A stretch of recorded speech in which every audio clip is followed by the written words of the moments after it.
Hey everyone, Georgie here with Ukraine Matters. I guess today is going to be my week update because I just didn't have a lot of time. And we start with probably the funniest moment that happened this week and which really got me to chuckle in an awful situation that Ukraine is, but a little bit later about that. And that is the situation around Krynky area. Now, here, because of the global factors about this war, Ukraine is not advancing around Krynky as fast as we want. And the funniest thing was that we have confirmed the increase of a Ukrainian control area around the village of Krynky and so on. I know it's been going on for a while, and this is a very small thing. Again, when I'm saying increase, it's just a couple of hundred of meters. But the funny episode was that Russians have reported in their reports saying, well, it was a very, very hard day. Ukrainians has pummeled us with artillery and drones for the whole days, but we have defeated all of their attempts at attacking us, and Ukrainians were defeated. Unfortunately, they were still able to advance and capture more territory in the area. So essentially stating that, yeah, we totally beat all Ukrainians. However, we kind of we kind of lost positions and control of the territory, but we totally won.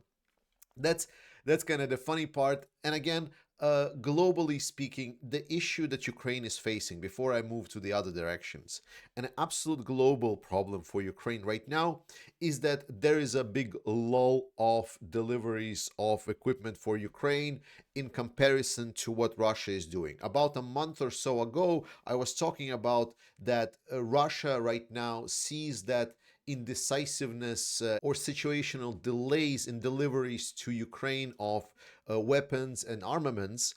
And we've seen that Russia increased activities significantly. Russia is very actively attacking Ukraine on many, many front lines, which include but not limited to around here, around Torske, around the area of Kupiansk, around Bakhmut, around Avdiivka, around Robotine.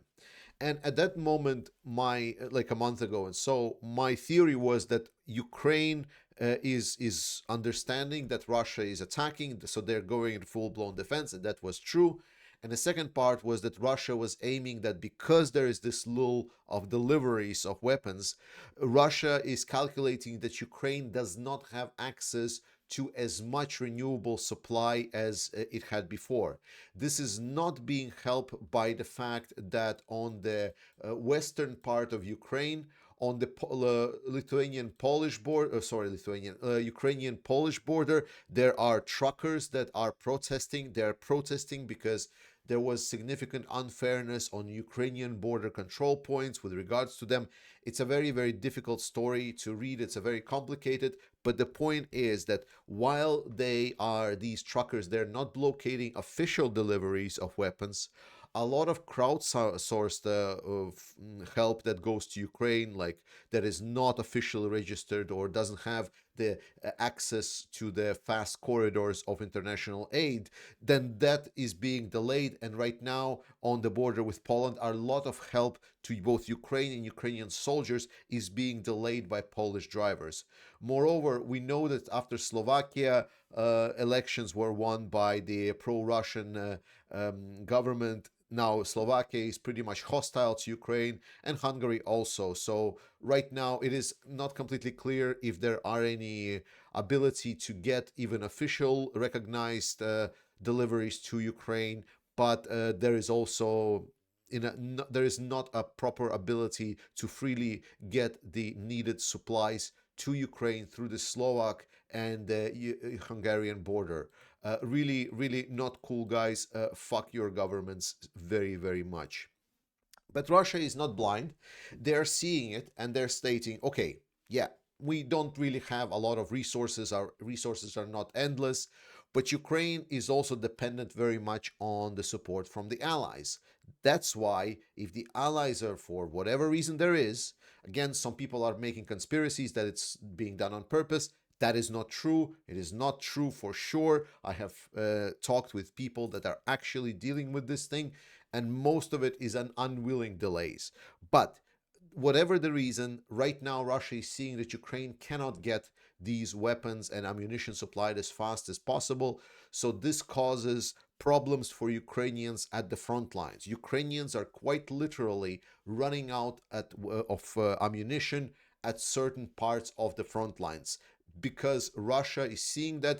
That's why they are activating full-blown pressure all across the front line. So Ukraine is strangled for resources as much as possible, and they want to exploit this moment to try to get an advantage. That's the actual situation, and that's why it's crucial for us in the West to get our shit together, and that's why it's crucial for us to help Ukraine even more. If we can get additional couple of drones, additional couple of donations to get FPV drones, which is a great substitute for artillery shells. But talking about Frontline specifically, around Robotine, Ukrainians have reported that Russians have struck an attack in direction of Robotine, and it was a very, very big attack. It was very hard for Ukrainians to hold. However, despite the very tense situation Ukrainians were able to hold, they didn't lost positions, they didn't lose a lot of gray area ground. All in all, after a lot of hard fighting, Ukrainians were able to resist the Russian attempts on Robotina. It costed Russia a lot. But again, it's kind of an oxymoron, because now people are just, oh, well, Ukraine is just fighting every day, so there is 1,000 people dying every day from the Russian side. Well, who cares? Russia is just going to produce more, and it's like it's nothing, which is not true. Destroying even one infantry fighting vehicle or even one tank is incredible achievement, and Ukraine is doing it like by the dozens every day. It's an incredible achievement by Ukrainian forces, and we should always remember it, that they are helping us protect our own peace in the West so much. So we should support Ukraine as much as we can. A little bit of a situation around Marinka. So here we have heard something that I don't really like, which is when people that are not present on the front line are creating a lot of hype about the situation on the front lines that ends up being completely wrong. In this case, one of the German journalists has picked up some kind of a photo or video of some Russian sneak unit placing a flag at some of the houses inside of that gray area of Marinka, which is technically at the edges of the Marinka. I believe it was somewhere here or something.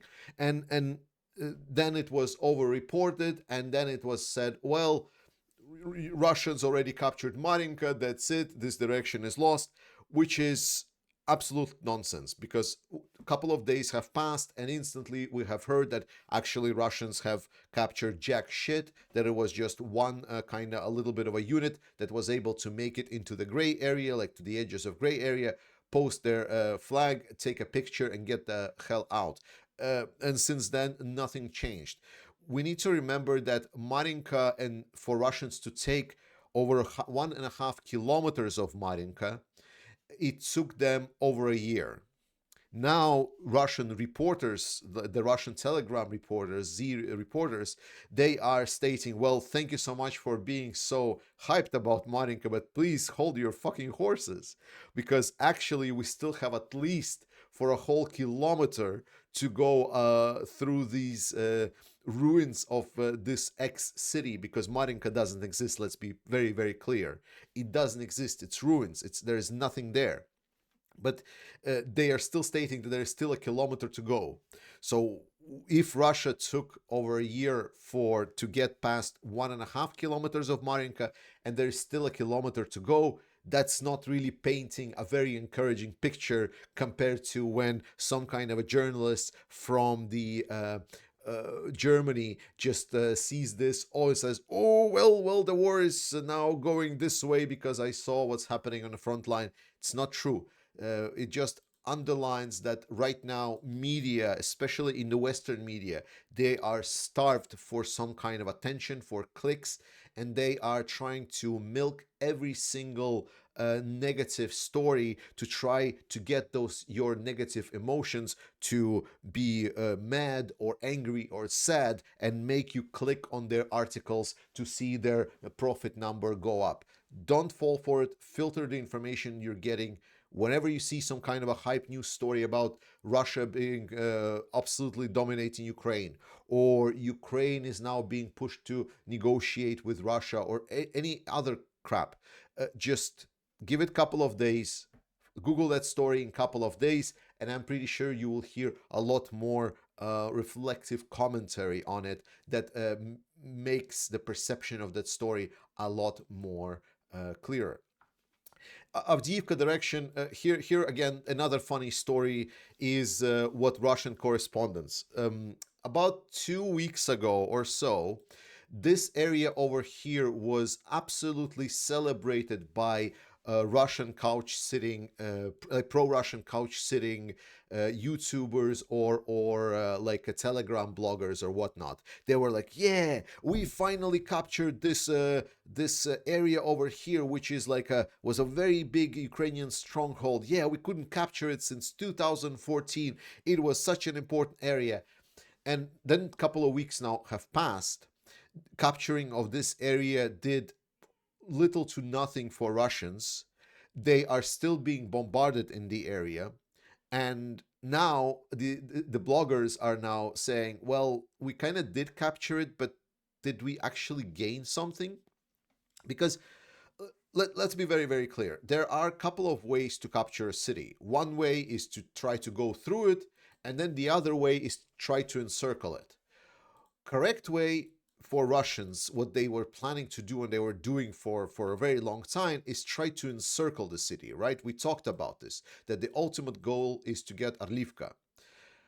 However, capturing this area over here, this defense point, it doesn't really do anything because what it would require is it would require to go through the whole city, which is actually a very, very dumb idea on many, many levels. But Ukraine is not obviously having a very easy time in this area. This is to do with the shortage of shells. We've seen this happening specifically in the area around Stepove.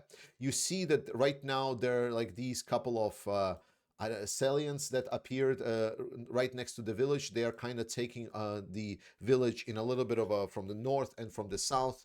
These I don't know, like a claws. And if I just kind of scroll back a couple of days, you can see how they happen. And most of this happened by the units reporting from the front lines of Stepave that people that were in those trenches at the front, people that were defending these areas, they literally just ran out of ammo. That's the Russian tactic. That's we came to the Russian tactic of we're gonna attack you with meat waves until you run out of ammunition. The joke meme discussion about Russia is gonna attack until Ukrainians run out of ammunition is literally happening right before your eyes. Because Russians are so not caring about their lives or lives of their comrades or lives of their relatives that are on the front lines, Putin is able to do it. And again, what I want us on to remember that this is going to be absolutely the worst for Russia. Ukrainians are having it hard. We are right now in a very difficult situation. We're in a situation where Russia is attacking on multiple fronts, Avdiivka direction, Bakhmut direction. They're also trying to attack in the area of Terny direction over here right now.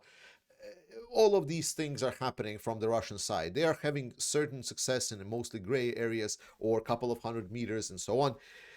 And Ukraine is facing significant challenges. That is true. However, what I don't want to agree with is what people are right now painting as a situation that Ukraine is about to collapse or this war is about to turn its way on its head, that it's actually Russia that is on its way to winning the war. Yeah, no, it's not.